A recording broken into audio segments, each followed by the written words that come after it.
সকালের জলখাবারে খাওয়ার জন্য খুবই স্বাস্থ্যকর, অল্প উপকরণে অল্প সময়ে বানানো যায় এমন তিনটি রেসিপি আজকে শেয়ার করব। প্রথমটা বানানোর জন্য নিয়েছি সুজি, তার সাথে নিয়েছি টক দই। সুজি আর টক দইটাকে একটা মিক্সির মধ্যে দিয়ে দিলাম। এবার সবগুলোকে একসাথে একটা স্মুথ পেস্ট তৈরি করে নেব। পাতলা একটা পেস্ট তৈরি করে নিয়েছি, এই রকম দেখতে হবে।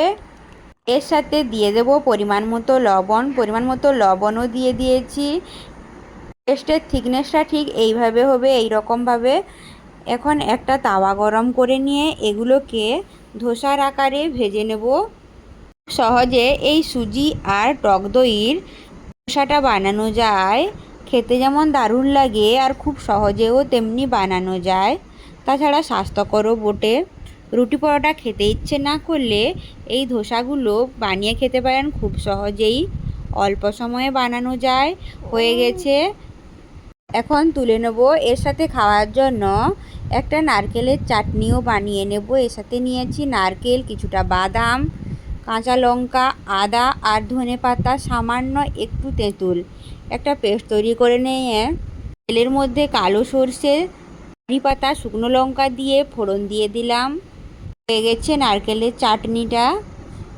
ধোসা বা ইডলির সাথে খাওয়ার জন্য খুব ভালো লাগে এটা। এরপরের রেসিপিটা দেখাবো, এটাও বানাতে সেই একই জিনিস লাগছে, টক দই, তার সাথে সুজি।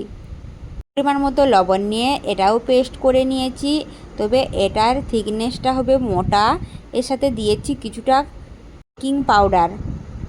একটা প্যান গরম করে নিয়ে 1 হাতা পরিমাণ দিয়ে ঢাকা দিয়ে রাখবো কিছুক্ষণের জন্য। ঢাকা দিয়ে রাখলে ফুলে গিয়ে রান্নাটা হয়ে যাবে।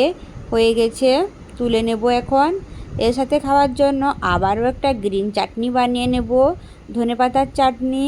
ধনেপাতা, কাঁচা লঙ্কা, সামান্য পরিমাণে আদা, চাট মশলা, মতো লবণ। এরপরে এর সাথে দিয়ে দেবো কিছুটা টক দই, তাহলেই হয়ে যায় এই গ্রিন চাটনিটা। রেসিপিটাও করে দেখতে পারেন, দারুণ লাগে খেতে। এরপর দেখাবো 3 নম্বর রেসিপিটা। এটা বানানোর জন্য নিয়েছি কিছুটা চাল, তার সাথে দিয়ে দেব ডাল। এখানে নিয়েছি মুসুর ডাল। এটাকে ভিজিয়ে রাখবো 3 ঘন্টা মতো। যখন চাল ডাল সুন্দরভাবে ভিজে যাবে তখন একটা পেস্ট তৈরি করে নেব সেই একই জিনিস, আদা কাঁচা লঙ্কা দিয়ে। এটাও হবে পাতলা, এটাকেও ধোসার আকারে ভেজে নেব। চাল ডালের ধোসাটা খেতেও কিন্তু দারুণ লাগে। ধোসাটা তৈরি হয়ে গেছে। রেসিপিগুলো ভালো লাগলে অবশ্যই একটা লাইক কমেন্ট করবেন।